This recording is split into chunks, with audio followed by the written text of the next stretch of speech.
Bismillahirrahmanirrahim. Ya, Assalamualaikum warahmatullahi wabarakatuh. Waalaikumsalam warahmatullahi wabarakatuh. Jadi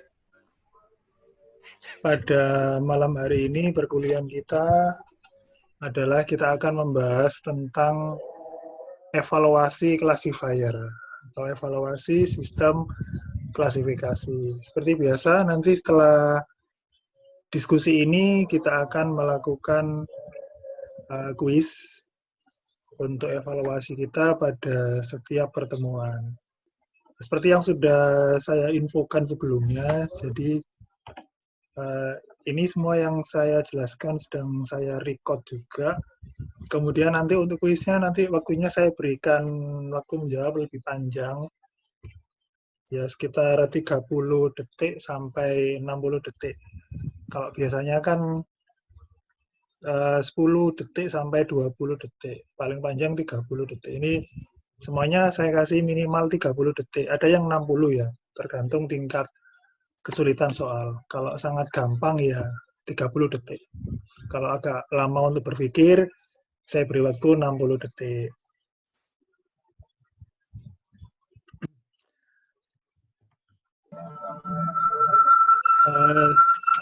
Jadi untuk klasifikasi, jadi sistem klasifikasi itu sebenarnya ternyata memang tidak bisa bekerja secara 100% benar.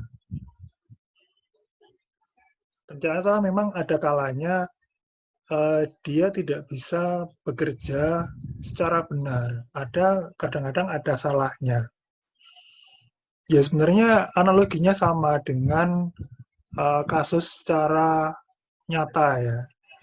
Jadi kalau kasus secara nyata misalnya pada saat kita melakukan diagnosa ke dokter, melakukan pemeriksaan ke dokter, kita menyampaikan bahwa keluhan kita adalah panas, batuk, mual, pusing. Nah, kemudian nanti dokter akan memberikan diagnosa kira-kira kita sakit apa, apakah sakit tipes atau sakit yang lain. Nah, ternyata diagnosa dokter kan juga pasti ada kadangkala, pasti ada salah diagnosa ya. Kalian pasti mungkin pernah mengalami hal seperti itu. Bahkan kalau kita melakukan pemeriksaan ke dokter yang satu dengan dokter yang lain, mungkin mereka mempunyai pandangan yang berbeda. Nah, sama dengan sistem classifier yang kita bangun nanti. Itu tidak bisa 100% bekerja secara benar. Jadi, ini misalnya adalah kasus data yang kita klasifikasi kemarin. Ada 1, 2, 3, 4, 5, 6, 7, 8, 9, 10 ya, 9. Jadi, di sini ada 9 data yang sudah kita berikan label lulus cepat dan lulus lama. Kemudian variabelnya ada umur, IPK, dan SKS. Jadi data ini, 9 data ini kita sebut sebagai data training atau data latih. Nanti dengan data latih ini yang kita lakukan proses yang namanya adalah pelatihan di dalam klasifikasi. Nanti dari training ini, dari hasil proses dari hasil proses pelatihan ini, kita dapatkan atau kita bentuk sebuah sesuatu namanya adalah model. Jadi tujuan dari training ini kita untuk mendapatkan model. Kemudian nanti dari model ini kita lakukan namanya adalah pengujian. Ini sorry ya, ini bukan training tulisannya, mestinya pengujian atau testing. Jadi nanti dari model ini kita gunakan untuk melakukan testing di sini. Siapa yang ditesting? Yang ditesting tentunya adalah data baru yang belum diketahui. Kalau di sini data baru yang belum diketahui ini adalah data datanya mahasiswa yang bernama Brian. Ini datanya mahasiswa Brian, umurnya 30, IPK-nya 3,23, SKS-nya 112. Jadi data mahasiswa yang belum diketahui labelnya ini kita masukkan ke dalam sesi testing menggunakan model yang sudah kita buat tadi, nanti baru diketahui dia ini labelnya apa, labelnya lulus cepat atau lulus lama. Jadi ada dua tahap utama ya dalam klasifikasi, yaitu training dan testing. Jadi demikian juga kalau kita terapkan pada data diagnosa dokter. Jadi kita gunakan data latih itu adalah data-data rekam medis pasien yang pernah didiagnosa oleh dokter. Jadi 9 data ini kita gantikan dengan data rekam medis pasien yang sudah pernah didiagnosa dengan variabel-variabelnya, misalnya variabel umur, kemudian variabel gejala-gejala penyakitnya, ya, tadi misalnya gejala di kepala gimana, gejala di badan gimana, ada rasa mual atau tidak. Kemudian labelnya itu adalah label diagnosa. Diagnosanya apa? Apakah flu biasa atau tipes gitu ya. Nah, kira-kira gambarannya seperti itu. Nah, jadi dari situ, oh ya ini maksudnya begini ya. Jadi pada evaluasi sistem diagnosa penyakit pasien, setiap orang nanti akan didiagnosa untuk mengetahui apakah dia menderita penyakit atau tidak. Nah, hasilnya pasti ada dua kemungkinan ya, dia positif atau negatif. Jadi positif terhadap suatu penyakit tertentu atau negatif terhadap penyakit tertentu. Positif bahwa prediksi orang tersebut sakit. Negatif itu adalah prediksi bahwa orang tersebut tidak sakit. Dan hasil pengujian untuk setiap subjek atau pasien tadi bisa cocok atau tidak cocok dengan status kesehatan yang sebenarnya pada orang tersebut. Nah, itulah pentingnya kita melakukan sebuah pekerjaan post-processing namanya adalah evaluasi classifier. Jadi, setelah kita membuat sebuah sistem klasifikasi, kemudian kita uji dapat benar atau tidaknya, kemudian kita lakukan namanya evaluasi classifier, bahwa sistem tidak bisa bekerja 100% benar. Kemudian kita evaluasinya menggunakan sebuah matrik, namanya adalah confusion matrix.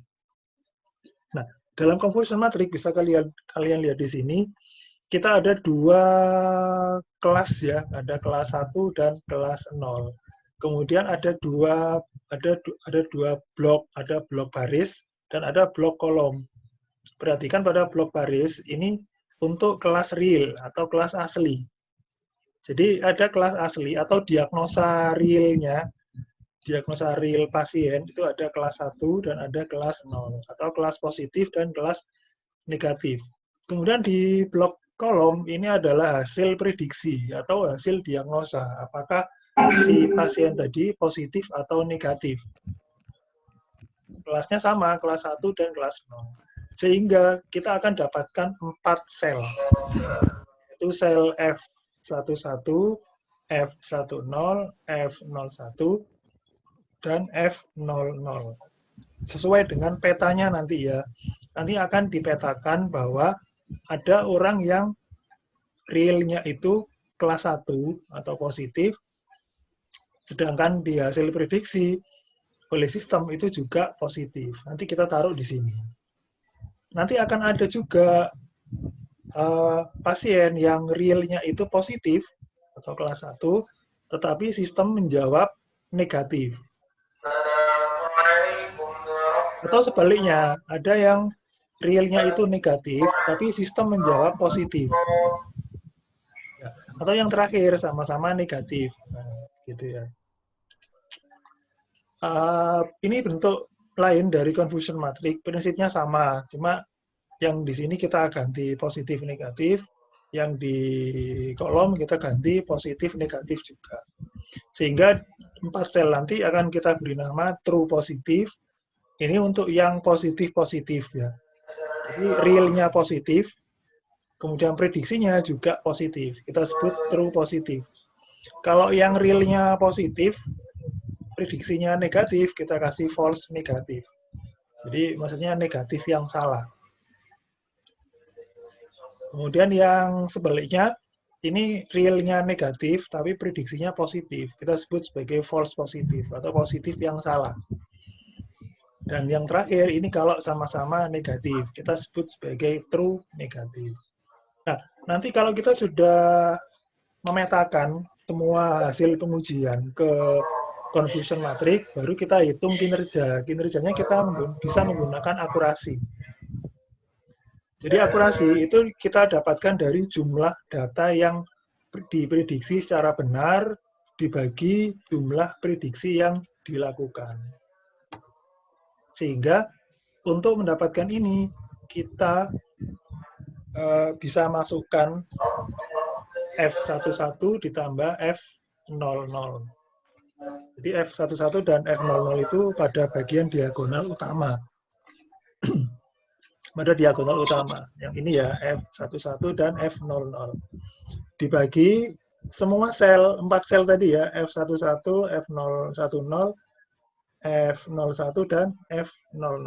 Jadi 4 sel ini kita masukkan ke sini.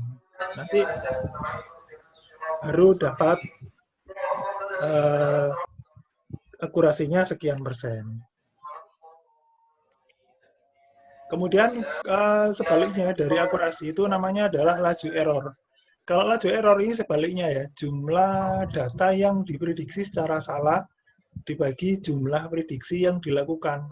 Jadi kita ambil yang F10 dan 01 dijumlahkan, kemudian dibagi totalnya. Nanti dapat laju error. Nanti nilai ini boleh dikalikan 100%, nanti biar dapat nilai prosentasenya.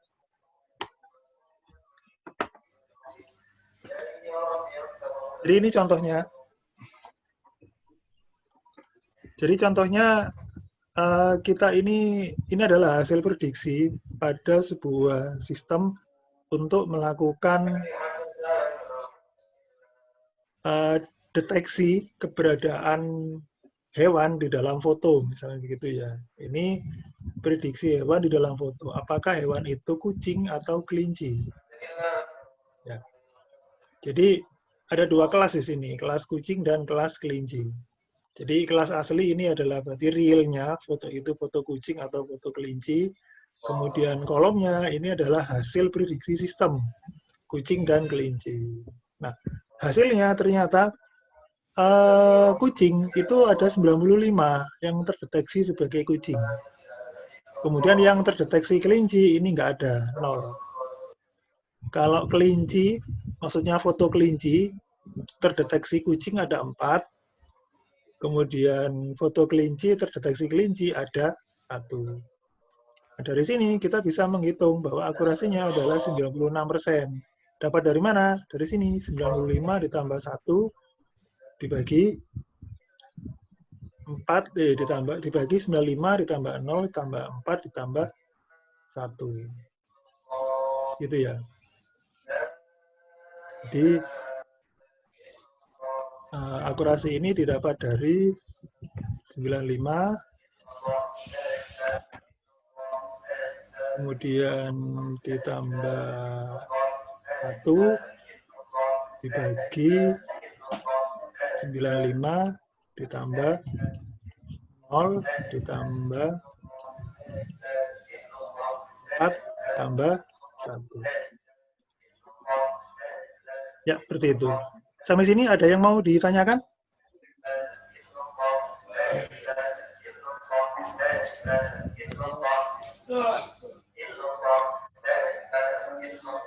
Saya tanya, Pak.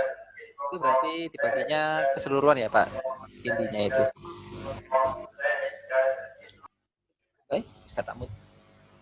Gimana? Halo? Berarti itu totalnya itu ya, Pak.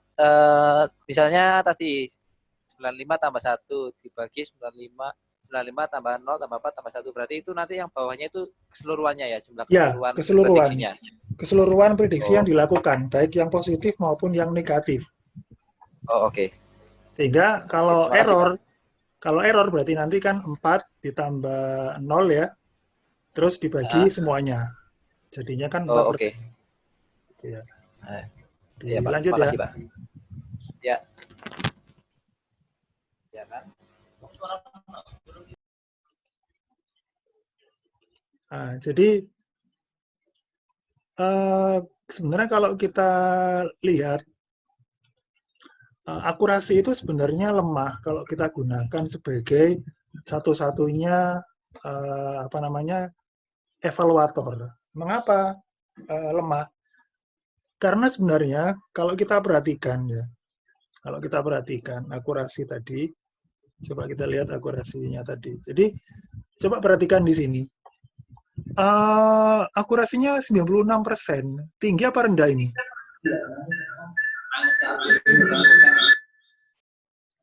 96% ini tinggi apa rendah? Tinggi, Pak. Ya, Cukup tinggi sih. 96% ini tinggi. Tinggi loh. Jadi kalau kita membuat sebuah classifier, kemudian dapat akurasinya 96% itu bagus. Tetapi coba kalian lihat di sini. Ini total datanya berapa? Total datanya 100. Terus, Pak. 100. Tapi coba lihat kelinci. Kelincinya berapa? Yang terdeteksi kelinci. Hanya satu. Hanya satu. Dari berapa data kelinci? 5. 5. Ya, jadi sebenarnya di sini itu dia ada kelemahan. Kelemahannya itu adalah pertama jumlah datanya itu tidak seimbang. Dari mana bisa dilihat tidak seimbang? Coba kita lihat berapa sampelnya kucing. Kucing Kucing berapa? 5. Kucing kok 5? 95. Oh ya, kucing 95. Kelincinya berapa? 5. Kucingnya 5. Ini nggak seimbang. 95, Pak. Iya, kucingnya 95. Kelincinya cuma 5. Nggak balance. Ini nggak balance. Jadi masalah pertama itu adalah nggak balance-nya data. Jadi kalau misalnya kucingnya 95, maka usahakan kelincinya bisa 95 juga. Kalau nggak bisa ya nggak apa-apa, selisih sedikit, 92, 90, nggak apa-apa. Yang penting datanya bisa balance, gitu loh. Permasalahannya pertama di situ. Kemudian yang kedua, akurasi itu dia memandangnya general, memandang semua data itu sama. Jadi akibatnya pada data yang nggak balance seperti ini itu sebenarnya distorsi kinerja. Jadi akurasinya bilang 95, tapi datanya nggak mensupport. Kelincinya kan cuma 1 dari 4. Jadi permasalahannya di situ. Sehingga selain akurasi, biasanya kita menambahkan evaluator yang lain. Evaluator yang lain itu contohnya ini, sensitivitas dan spesifisitas. Sensitivitasnya apa? Sensitivitas itu adalah kita bisa mengukur proporsi positif asli yang dikenali atau diprediksi secara benar sebagai positif asli. Misalnya, persentase orang sakit yang diidentifikasi sakit. Jadi, proporsi positif asli itu berapa yang dikenali sebagai positif juga. Itu sensitivitas. Jadi kita hanya memandang yang positifnya saja, tidak memandang yang negatif. Jadi lihat yang positif, kemudian yang diprediksi secara benar itu berapa. Itu adalah sensitivitas. Beda dengan spesifisitas. Ini kebalikannya. Kalau spesifisitas itu adalah proporsi negatif asli yang dikenali atau diprediksi secara benar sebagai negatif asli. Jadi kalau spesifisitas kita lihat yang negatifnya saja. Jadi dari data real yang negatif itu berapa yang terdeteksi negatif. Jadi kalau pada kasus diagnosa orang sakit tadi itu adalah persentase orang tidak sakit yang diidentifikasi tidak sakit. Nah, kalau kembali ke matrix confusion tadi, maka sensitivitas itu adalah TP dibagi TP ditambah Fn. Jadi true positifnya berapa dibagi TP ditambah Fn, dibagi TP dan Fn. Jadi yang baris pertama positif. Jadi kelas asli tapi lihat yang positif saja. Kalau spesifisitas, Nah, itu adalah TN dibagi FP ditambah TN. Jadi false positif, true negatif dibagi false positif ditambah true negatif. Jadi kalau spesifisitas itu yang bawahnya saja. Kalau kembali ke contoh tadi, maka selain akurasi dan error, kita bisa menambahkan evaluasi pada ukuran metrik sensitivitas. Jadi kalau berdasarkan sensitivitas, maka kinerjanya adalah 95 dibagi 95 ditambah 0. Sama dengan 1 atau 100%. Kemudian kalau diukur spesifisitasnya, itu adalah 1 dibagi 1 ditambah 4 atau 0,2 atau 20%. Ya, itu sensitivitas dan spesifisitas. Kemudian ada juga yang lain, itu menggunakan namanya precision dan recall. Masih ingat nggak dengan precision dan recall? Lupa, Pak. Lupa. Pernah mendengar precision dan recall di mana?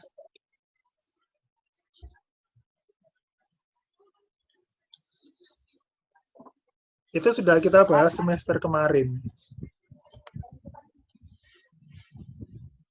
Kemarin ikut mata kuliah RIS nggak?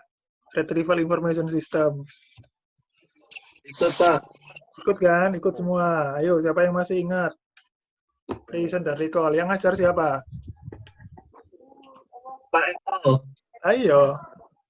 Ayo, sekarang saya tagih. Apa dulu precision dan recall? Dulu kita pernah diskusi precision dan recall. Itu pada kasus Retrieval Information System.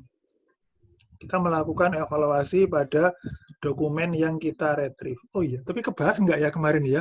Saya lupa. Tidak. Tidak, Pak. Enggak ya? Tidak, Pak. Nggak sampai kayaknya materinya itu, Pak. Nggak nyampe ya? Tapi nyampe klasifikasi nggak kemarin? Nyampe ya? Klasifikasi, belum ya.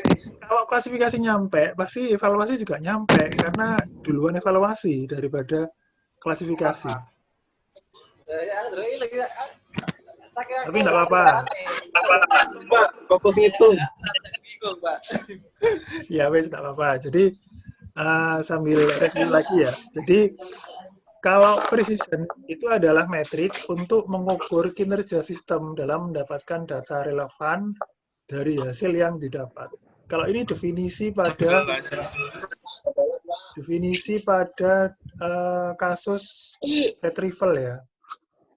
Jadi definisinya adalah kinerja sistem dalam mendapatkan data yang relevan dari hasil yang didapat.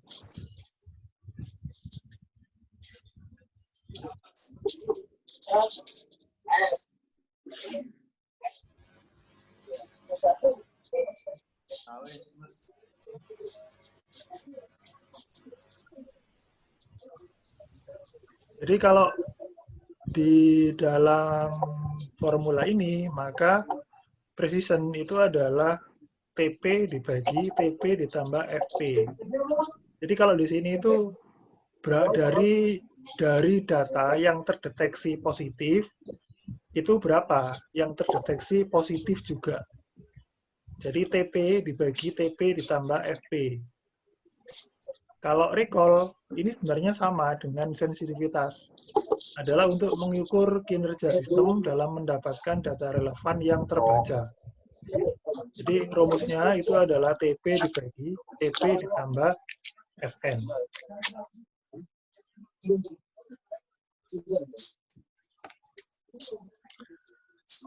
Ya, jadi untuk recall ini rumusnya sama.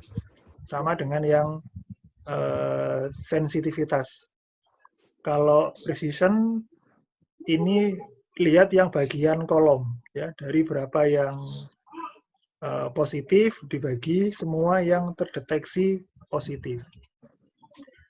Kemudian contohnya, kalau kita kembali ke contoh ini, maka precision itu adalah 95 dibagi 95 ditambah 4. Jadi hasilnya 0,9596.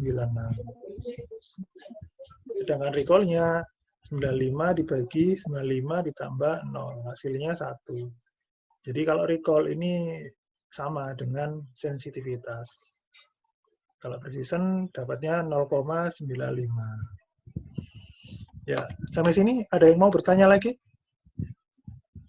Masih belum, Pak. Ya, kalau nggak ada, saya anggap sudah mengerti semua ya. Ya. Kalau ini recall-nya, precision dan recall-nya pada kelinci ya. Kalau yang tadi precision recall-nya kucing. Jadi kita juga bisa evaluasi pada kelas yang lain. Jadi kalau pada kelas kelinci, maka precision-nya adalah 1 dibagi 1 ditambah 0. Hasilnya 1. Sedangkan recall-nya 1 dibagi 1 ditambah 4. Sama dengan 0,2. Jadi banyak evaluasi yang bisa kita lakukan. Jadi kita tidak hanya menggunakan akurasi. Karena memang akurasi punya kelemahan gitu ya. Dia tidak bisa membedakan antara kelas yang satu dengan kelas yang lain. Terutama kalau kita melakukan deteksi objek yang begitu kecil dibandingkan background-nya. Nah, itu akan terjadi kelas yang imbalance. Nah, itu juga sama kasusnya. Kalau pakai akurasi nanti distorsi kinerja. Baik, saya lanjutkan.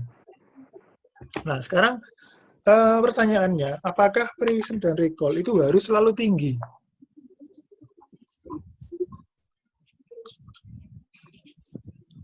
Apakah harus selalu tinggi?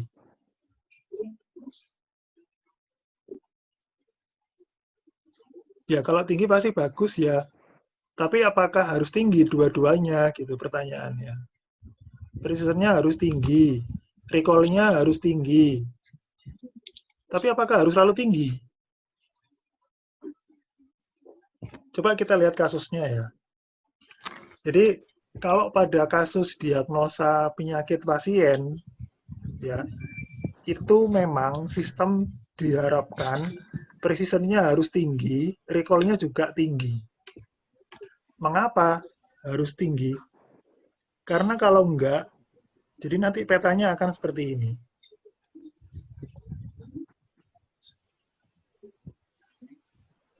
Kalau saya gambar, ini saya gambar materi confusion-nya.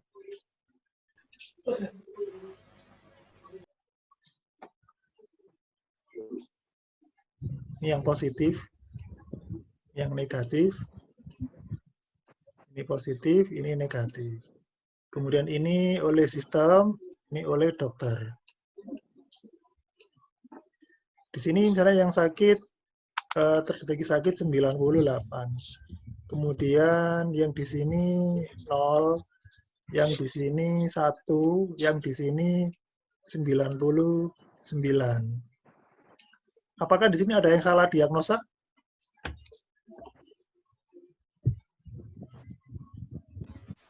Ada satu yang salah diagnosa gitu loh. Jadi kalau hasilnya seperti ini, nanti akan ada satu orang yang salah diagnosa. Orang nggak sakit, tapi didiagnosa sakit. Ini bahaya. Ini yang mungkin biasanya kita sebut sebagai malpraktek ya. Ini bahaya nih. Jadi makanya dalam kasus diagnosa penyakit pasien, ini nggak boleh ada kesalahan. Semuanya harus tinggi, baik precision maupun recall. Ada contoh lain? Ada. Bagaimana dengan kasus mesin scanner barang di bandara? Ada yang pernah ke bandara nggak?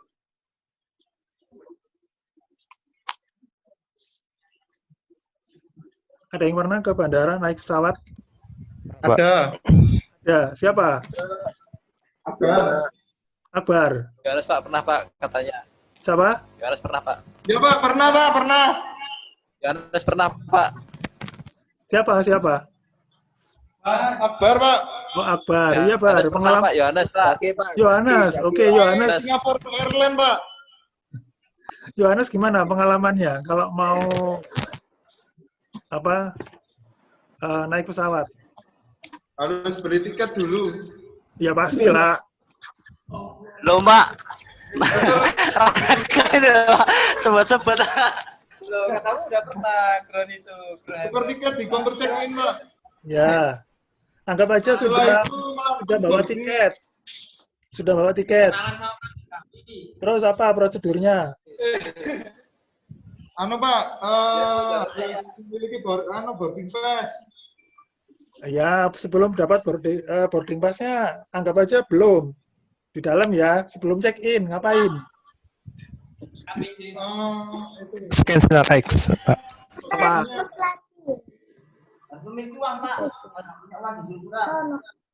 Masuk kan diperiksa oleh petugas. Setelah diperiksa, suruh apa? Ya.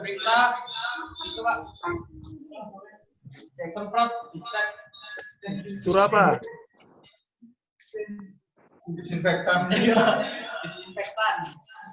Semua barang-barang pasti disuruh nyeken ya. Iya, Pak. Ya. Terus, setelah di-scan, ada yang pernah kedetek nggak barang-barangnya? Bahannya nanti dicek di counter check-in, Pak, untuk ditimbang beratnya. Belum nyampe ke check-in. Barangnya masih di scanner. Pernah kedetek nggak ada barang yang dicurigai? Sabu, Pak. Sabu yang aluminium. Ya, aluminium. Terus narkotika ya, pasti berbahaya. Berbahaya, Ya, pasti kedetek. Apalagi? Termasuk dangerous good. Dangerous good. Ya, pasti ya. Oh ya, ini mau putus ini. Saya putus dulu aja ya. Nanti habis ini kita sambung lagi ya. Saya putus dulu ya.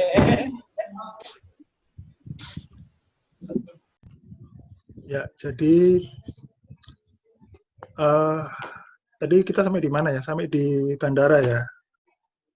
Jadi pada saat kita sebelum naik pesawat, gitu kan ada salah satu prosedur yaitu men-scan barang-barang kita di mesin scanner. Semua barang wajib masuk scanner.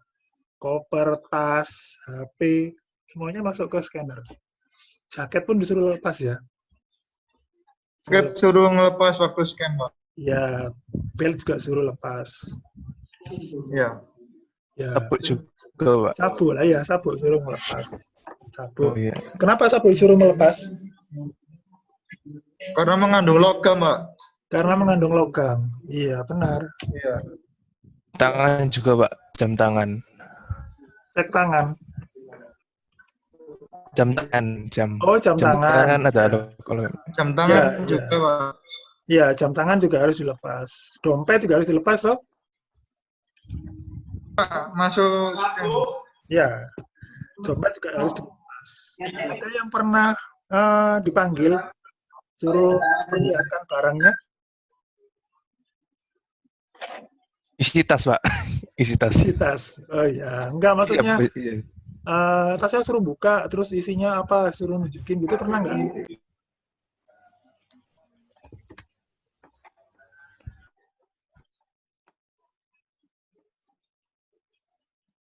Jadi sekarang coba kita buat petanya ya. Jadi kalau kita buat confusion matrix, jadi anggap bahwa tadi itu tas kita itu sedang di-scan isinya barang-barang apa. Jadi sebenarnya ada masalah seperti ini. Jadi ada barang yang berbahaya, ada barang yang tidak berbahaya. Ada barang yang berbahaya, ada barang tidak berbahaya. Ini yang baris itu adalah yang asli. Kemudian yang kolom ini adalah hasil deteksi sistem. Hasil deteksi sistem. Coba sekarang saya tanya, kira-kira barang yang berbahaya dan pasti terdeteksi, itu apa contohnya? Apa contoh barang yang berbahaya dan pasti terdeteksi?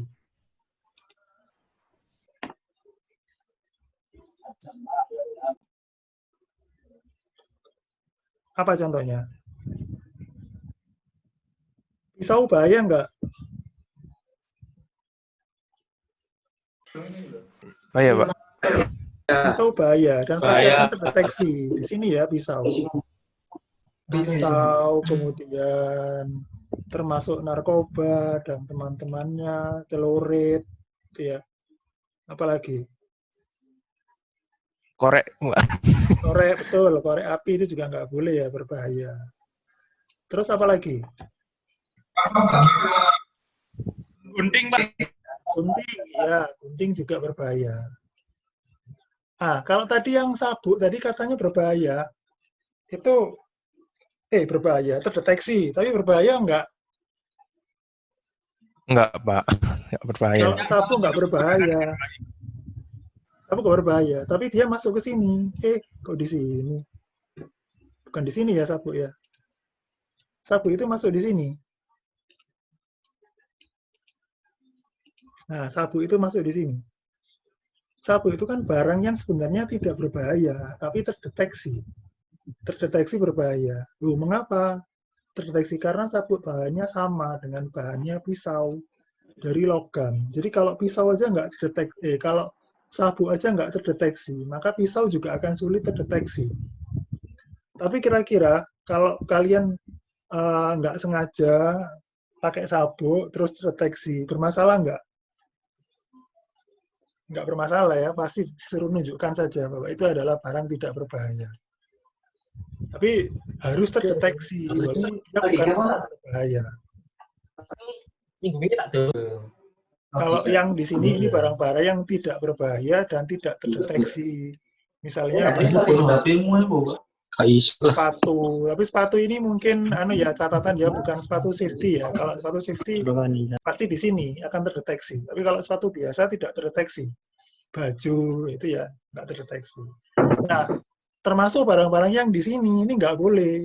Ini nggak boleh ada, tidak boleh terisi. Ini adalah barang-barang yang berbahaya tapi tidak terdeteksi. Ini yang bahaya kalau kolom ini ada. Makanya kalau barang-barang yang masuk ke kolom sini, barang-barang yang tidak berbahaya tapi terdeteksi, maka ini akan menyebabkan precision-nya rendah. Karena di sini semakin tinggi. Dan itu nggak ada masalah, nggak apa-apa, precision rendah. Precision tinggi juga bagus, tapi rendah juga nggak apa-apa, nggak ada masalah. Tapi recall-nya harus tinggi di sini ya. Ini nggak boleh ada. Kalaupun ada ya sedikit. Jadi recall-nya harus tinggi. Kemudian ada juga sistem yang precision-nya tinggi, diharapkan tinggi, tapi recall-nya rendah. Recall-nya boleh rendah. Jadi kalau ini kasusnya adalah kasusnya pencarian dokumen.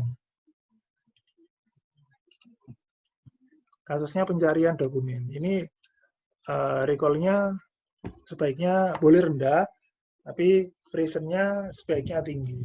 Ini biasanya berkaitan dengan dokumen-dokumen yang muncul sebagai hasil pencarian. Kita kan mengharapkan hasil pencarian itu adalah dokumen-dokumen yang relevan saja. Yang tidak relevan, tidak usah ditampilkan. Jadi kalau precision tinggi itu di sini yang nggak relevan itu sedikit.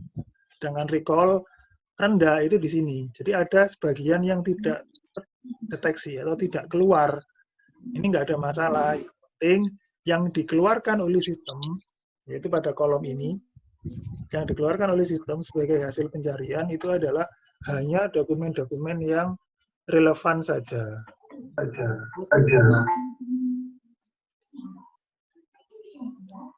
Nah, seperti itu ya.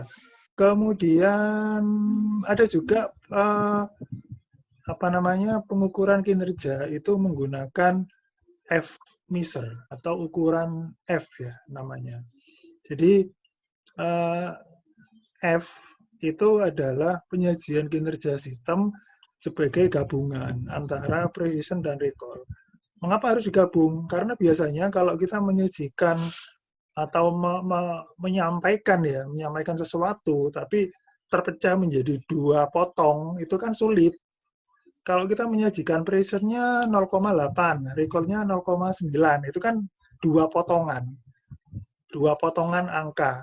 Nah, sulit kan, maksudnya kalau terpisah seperti itu. Jadi kadang-kadang kita juga perlu untuk menggabungkan kinerja totalnya berapa. Nah, seperti itu. Jadi kinerja total itu bisa kita dapatkan dengan menggabungkan antara precision dan recall menjadi ukuran F. Nanti F ini macam-macam ya, bisa F1, F2, F3, tergantung betanya. Jadi F measure itu adalah weighted harmonic mean of precision and recall, atau rata-rata harmonik terbobot antara precision dan recall. Nilainya kita dapatkan dari rata-rata harmonik di antara precision dan recall.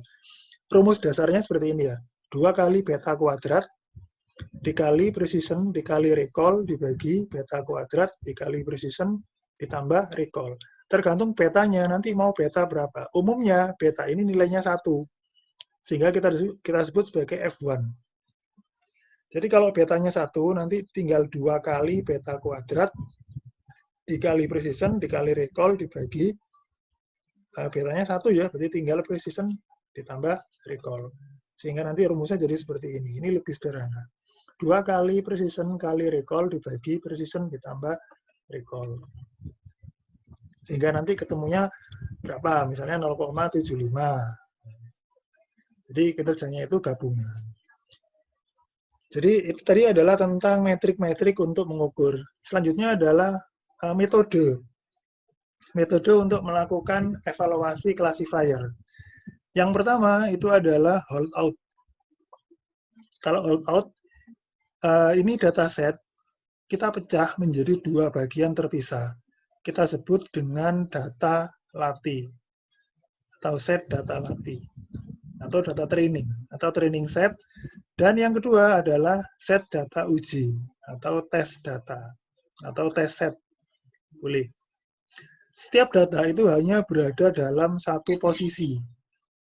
Jadi kalau misalnya sudah di posisinya training, ya dia tidak akan masuk ke testing. Atau kalau dia masuk ke testing, dia tidak akan masuk ke training, karena sudah dibagi menjadi 2 bagian terpisah. Nanti setiap data hanya berada dalam satu posisi. Misalnya, maksudnya dalam satu posisi ya, dan pecahannya bebas, mau pecahan berapa-berapa. Boleh kita pecah menjadi 40-60, maksudnya 40%, 60%, atau 50-50. 70-30 juga boleh, 80-20 juga boleh, 90-10 juga boleh. Jadi misalnya kita punya 100 data. Kita punya 100 data. Ini terbagi menjadi 2 bagian ya, misalnya 50 positif, 50 negatif. Nah, ini kita pecah menjadi berapa enaknya ya? 40-60 ya. Kalau 40-60 berarti masing-masing positif juga kita pecah 40-60. Jadi 40% dari 50. 20 positif dan 30 positif. Demikian juga yang negatif, kita pecah menjadi 2 bagian, 20 negatif, 30 negatif. Nah, nanti tinggal kita setting yang mana yang menjadi testing, yang mana yang menjadi training. Jadi kalau misalnya ini yang kita jadikan sebagai training, maka sisanya yang ini kita jadikan testing. Jadi 40 menjadi training, 60 menjadi testing. Boleh seperti itu. Atau dibalik juga enggak apa-apa. 60-nya ini yang menjadi training, 40-nya yang menjadi testing. Jadi kita bagi juga secara secara merata, proporsional. Kemudian kalau bisa juga pemecahannya ini secara acak. Jadi bisa di random. Siapa yang terpilih menjadi training, siapa yang terpilih menjadi testing. Nanti kalau yang 40 kita gunakan untuk proses training, nanti pengujiannya kita gunakan yang 60, baru kita masukkan ke matrik confusion tadi. Baru kita dapatkan akurasi, sensitivity, precision, recall, dan seterusnya. Yaitu Kemudian yang kedua itu metodenya namanya random subsampling. Kalau random subsampling ini kita melakukan metode holdout tadi beberapa kali. Misalnya sebanyak K kali untuk meningkatkan perkiraan kinerja classifier. Nanti akurasi keseluruhan kita dapatkan dengan merata-rata. Jadi kalau kita lakukan sebanyak K atau sebanyak 3 misalnya, berarti nanti kita bagi 3. Jadi akurasi dari masing-masing percobaan tadi dijumlahkan, kemudian dibagi 3. Itu adalah akurasi keseluruhan. Ini lebih baik daripada yang holdout ya, karena kalau holdout itu kan satu data hanya berkesempatan menjadi data training saja, tidak pernah menjadi data uji, atau sebaliknya. Tapi random subsampling itu bisa memberi kesempatan, bisa beberapa kali menjadi training atau testing, tapi dia juga punya kekurangan. Kekurangannya adalah tidak bisa menggunakan sebanyak mungkin data untuk pelatihan. Jadi kalau sudah terpecah menjadi 40-60 seperti ini, maka ya selamanya 40-60, tidak bisa ditambah. Jadi ini testing trainingnya 40. Nggak bisa dinaikkan lagi, karena kan sisanya sudah menjadi testing sebanyak 60.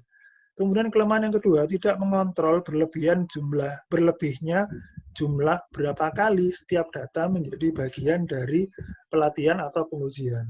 Ini karena efeknya random subsampling ya. Jadi setiap data yang terpilih itu bisa aja dia 3 kali tadi itu menjadi training terus. Atau 3 kali itu testing terus. Sehingga acaknya sih bagus, tapi tidak bisa mengontrol agar misalnya memastikan sebuah data itu hanya 1 kali menjadi testing. Selebihnya menjadi uji. Nah, itu, tapi dia sudah lebih baik daripada holdout. Gitu ya. Nah, kalau yang lebih bagus lagi, itu kita bisa menggunakan metode K-fold, cross-validation. Kalau K-fold itu nanti dataset kita pecah menjadi K bagian yang sama dan proporsi kelas yang sama di setiap pecahan. Kemudian setiap pecahan ini berkesempatan menjadi data uji, yang lainnya menjadi data latih. Ini kita lakukan sebanyak K ya, tergantung berapa pecahan tadi. Kalau 3 ya 3, kalau 5 ya 5. Nanti akurasi keseluruhan itu didapatkan dari rata-rata juga. Kalau pakai K-nya 3, berarti kita bagi 3, akurasinya dijumlahkan semua. Jadi kalau K-fold itu gini, ini kan 100 data ya. Jadi misalnya kita punya 60 data. Kita punya 60 data.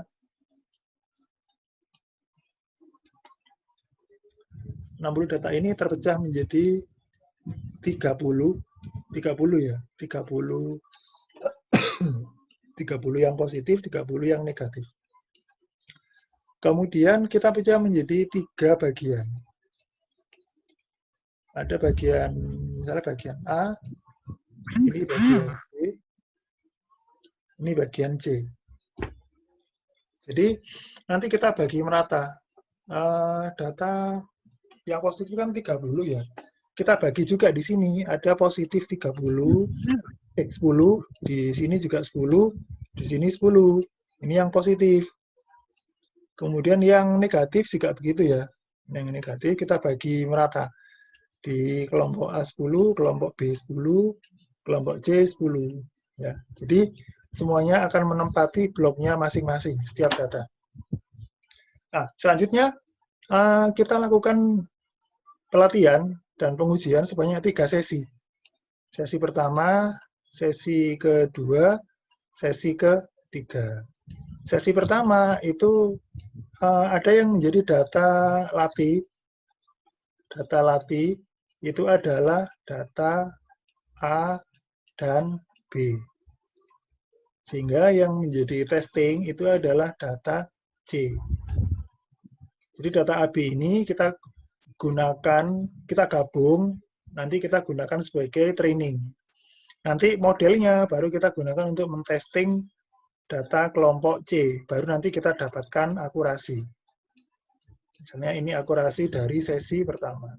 Kemudian kita lanjutkan ke sesi 2. Kita di sesi 2 yang dijadikan data latih itu adalah blok A dan C. Yang dijadikan testing itu adalah blok B. Nanti dari sini kita dapatkan akurasi kedua. Demikian juga yang sesi 3. Yang menjadi data latih itu adalah blok B dan C. Yang menjadi testing itu adalah blok A. Nanti baru kita dapatkan akurasi ketiga. Jadi kita dapatkan 3 buah akurasi, nanti baru dirata-rata dengan cara seperti ini. Jadi ini lebih baik, karena setiap data itu berkesempatan 1 kali menjadi data latih. Data uji. Jadi di sini ya, blok A itu kan 1 kali menjadi data uji. 2 kali data training. Yang D juga begitu. 1 kali kesempatan menjadi uji, yang lainnya training. Nah, ini lebih baik lagi daripada yang random subsampling. Biasanya yang banyak digunakan itu yang k-fold cross validation. Ada juga cara lain, kalau mau yang lebih ekstrim, itu namanya adalah leave one out. Kalau leave one out, itu sebenarnya sama dengan cross validation, tapi K-nya itu sama dengan N. N itu adalah jumlah data. Jadi nanti sesinya itu bukan 3, tapi ada 60. Karena datanya ada 60. Jadi kita lakukan sebanyak 60 kali sesi. Pada setiap sesi itu kita gunakan data latihnya N-1, data ujinya adalah 1 data. Nanti akurasi keseluruhan itu dibagi rata-rata, dibagi N ya, N60. Karena ada 60 akurasi. Kita punya keuntungannya adalah penggunaan sebanyak mungkin data sebagai data latih. Kemudian varian nilai kinerja yang diperkirakan bisa jadi tinggi. Tapi ada kekurangannya adalah komputasinya mahal dan mengulang sebanyak N kali. Jadi memang perlu dipertimbangkan juga ya, kalau ini langkahnya sangat panjang. Ya, saya rasa itu materi yang bisa saya sampaikan pada malam hari ini. Silakan kalau ada yang mau bertanya. Pak, bisa itu Ya. jelaskan tentang yang slide 2, Pak, ketinggalan ini. Yang mana? Slide 2. Slide 2. Yang awal-awal ya 2 aja. Slide 2. Sebentar. Slide yang nomor 2. Iya, benar, Pak. Yang mana? Itu, Ini? Pak. Ya, itu Oh, aja. ini. Nah, Ya, ini sih pengantar tadi ya, pengantar tadi. ya. Jadi ini adalah contoh dari dataset. Ini sudah kita lihat kemarin ya di soal yang kalian kerjakan. Jadi ini adalah contoh dataset pada saat kita gunakan di dalam klasifikasi. Ada data yang kita gunakan sebagai data training. Jadi di sini kita ada 10 data ya. 1, 2, 3, 4, 5, 6, 7, 8, 9, 10. Nah, 10 data ini ada 9 yang sudah diketahui labelnya. Ada 1 data yang belum diketahui labelnya, yaitu datanya Brian. Jadi ini adalah data kita mau memprediksi lulus cepat atau lulus lama mahasiswa tadi. Berdasarkan 3 variabel umur, IPK, dan SKS. Nah, pekerjaan dalam klasifikasi itu kan ada 2 tahap. Tahap pertama adalah training atau pelatihan. Tahap yang kedua itu adalah pengujian. Nah, dalam tahap training itu kita gunakan semaksimal mungkin data latih yang ada. Jadi kalau misalnya di sini tersedia 9 data latih, Pak, ya udah 9 ini pakai aja semua untuk melakukan training. Kemudian dari training itu kan kita dapatkan model. Kita hasilkan sebuah model. Model di sini bentuknya macam-macam ya, tergantung metodenya. Kalau metode seperti decision tree kemarin, maka yang kita dapatkan itu adalah data-data node-node yang terpilih sebagai akar, cabang sampai daun ya. Kemudian kalau pada ANN, Artificial Neural Network, maka bobot-bobot yang sudah diupdate itu adalah model yang kita dapatkan. Kemudian kalau SVM itu nanti adalah vektor-vektor yang terpilih sebagai support vektor. Itu adalah model juga. Jadi relatif tergantung metodenya. Jadi nanti setelah kita lakukan training, kita dapatkan namanya model. Nanti model ini yang akan kita gunakan untuk melakukan prediksi. Ini sorry ya, harusnya tulisannya prediksi atau testing, bukan training.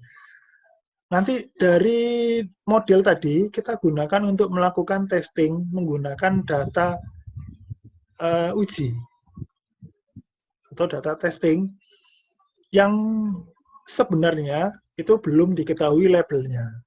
Jadi anggaplah ini Brian, ini belum diketahui labelnya. Labelnya dia lulus cepat atau lulus lama. Jadi nanti Brian ini akan dilakukan proses prediksi atau testing menggunakan model yang sudah dibangun tadi.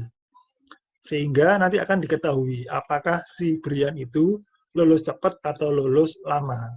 Ya tentunya label cepat atau lama ini adalah relatif terhadap data latih yang tersedia. Jadi makanya biasanya semakin banyak data latih yang kita masukkan atau kita gunakan, maka sistem kita itu akan bisa lebih luas pengetahuannya, akan lebih mampu untuk mengenali data-data yang lebih detail atau yang punya variasi yang tinggi. Jadi memang biasanya seperti itu. Ada pertanyaan lainnya? Pak, mau tanya tentang sistem pakar. Ya. Ya kan sekarang kan rame apa yang masalah virus ini ya, Pak. Ya, kan saya lihat di internet lah, mereka yang mau ngecek menderita virus atau enggak itu kesulitan gitu, Pak. Apa enggak bisa kita dibuatkan model sistem pakar untuk itu sendiri? Atau bagaimana ya? Apakah tenaga medis kita belum mampu sampai segitu, Pak? Apa mendeteksi?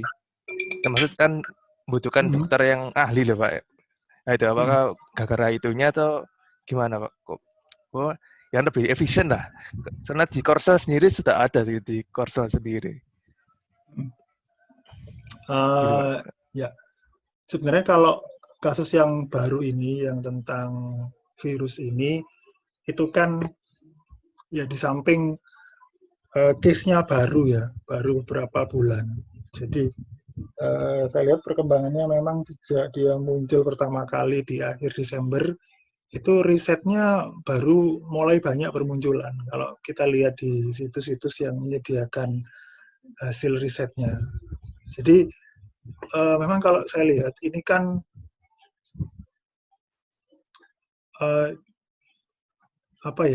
di samping baru, kemudian obatnya belum tersedia, kemudian gejalanya itu kan mirip dengan gejala-gejala flu pada umumnya,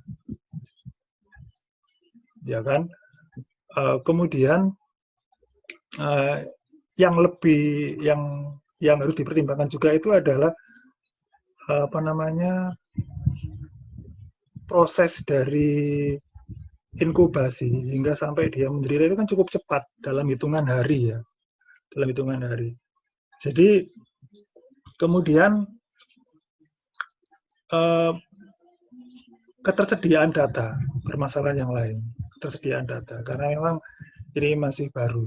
Kemudian kalau data pasien yang sudah pernah terdiagnosa baik yang positif maupun yang yang akhirnya positif maupun maksudnya begini ya, kalau negatif yang seperti tadi kita bahas itu negatif yang memang dia tidak menderita walaupun secara gejala itu mirip.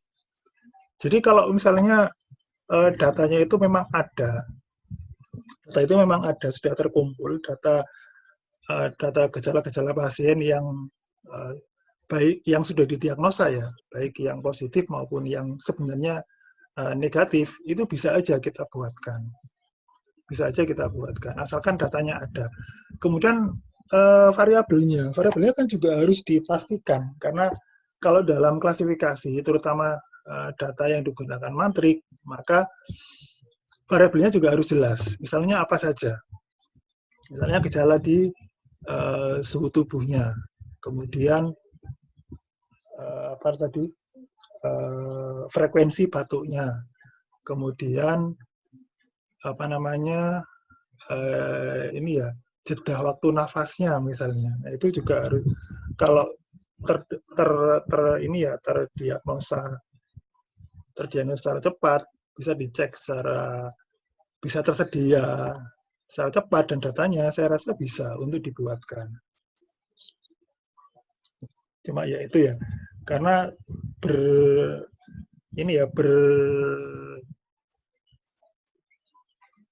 maksudnya berkejaran dengan waktu ya masalah ini. Sebentar, waktunya habis ya. Ini masih nyambung nggak? Masih, Pak. Masih, Pak. Oh iya. Nah, ini kayaknya 10 menit lagi habis. Ya, jadi Ya, intinya kalau menurut saya nggak apa-apa, bisa aja dibuatkan. Kalau data-datanya itu sudah tersedia. Boleh kalau mau diteliti lebih lanjut.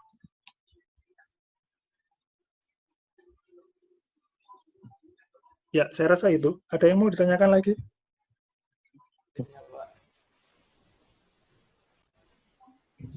Slide terakhir, Pak. Ya, silakan kalau ada yang mau ditanyakan lagi. Nanti setelah ini kita... Terakhir. Oh, slide terakhir. Slide terakhir yang sebelum any question. Ya, sebentar. Leave one out. Sebentar ya. Leave one out.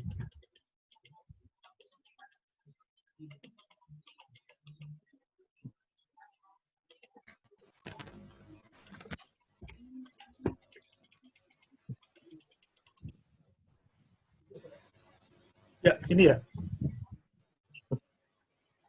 Yang ditanyakan? Mohon diulang, Pak. Oh, diulang. Iya. Tadi yang K-fold ini sudah paham atau belum? Sudah. Oke. Kalau K-fold itu tadi contoh saya adalah datanya dipecah menjadi 3 bagian ya. 3 bagian yang sama. Dengan proporsi kelas yang sama juga. Kemudian kalau misalnya K-nya 3 atau 3 pecahan, maka dilakukan sebanyak 3 kali. Sesuai dengan tiap sesinya. Nanti baru di rata-rata bagi 3. Nah, kalau leave one out itu K-nya nggak 3. Jadi kalau tadi kan datanya ada 60. Maka leave one out itu K-nya 60 juga.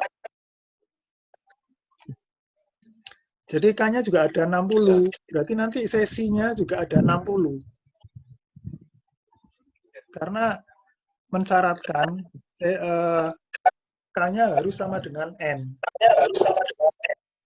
Jadi nanti pada saat sesi pertama misalnya, maka data pertama menjadi data uji. Data kedua sampai 60 menjadi latih. Baru dihitung akurasi. Sesi 2 juga gitu, data kedua menjadi data uji.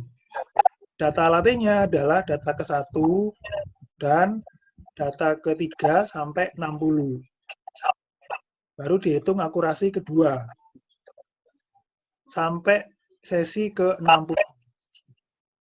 Nanti sesi ke-60 berarti data 60 yang menjadi data uji. Data ke-1 sampai 59 menjadi data latih. Sehingga nanti total ada 60 akurasi, terus di rata-rata. Jadi bisa kalian bayangkan, itu datanya ada 60. Kalau datanya ada 1000, berarti ada 1000 sesi. Kalau datanya 10.000, ya ada 10.000 sesi. Trainingnya kan bisa aja nggak 1 menit, bisa 2 menit, 5 menit, itu yang cepat ya. Tapi kalau yang lama bisa 1 jam training ya kapan akan selesai gitu ya kalau pakai live one out. Tapi memang hasilnya bagus. Penggunaan sebanyak mungkin data sebagai data latih. Tapi ya itu kekurangannya ya, komputasinya mahal. Karena harus mengulang prosedur tersebut sebanyak N kali. Ya, ada pertanyaan lain? Pak mau tanya. Kalau Ya. yang untuk itu kan ada misalkan data latihnya itu gini aja Bapak. Ada 100 gambar. Nah, yang dilatih itu 80, yang untuk direksi itu 20, maksudnya kayak apel gitu. Itu termasuk metode mana, Pak? Data latihnya ada 60, 80. Misalkan. 80. Untuk meredaksinya itu 20. dia pakai 20. Ya, itu gimana, Pak? Saya pernah tulisannya di computer vision. Kalau terpisah secara total, itu akan masuk ke dalam kelompok hold out. Metode yang pertama. Jadi dataset dipecah menjadi 2 bagian terpisah, latih dan testing. Jadi kalau sudah jadi training, nggak akan jadi uji. Kalau sudah jadi uji, dia nggak akan jadi training. Seperti tadi ya pecahannya ya, nah 80 training, 20 uji. Atau di sini 60 training, 40 uji. Itu sama prinsipnya, namanya metode hold out. Jadi siapa yang jadi latih, siapa yang jadi uji. Nah, gitu. Jelas? Jelas, Pak. Ada lagi? Tinggal 1 menit waktunya.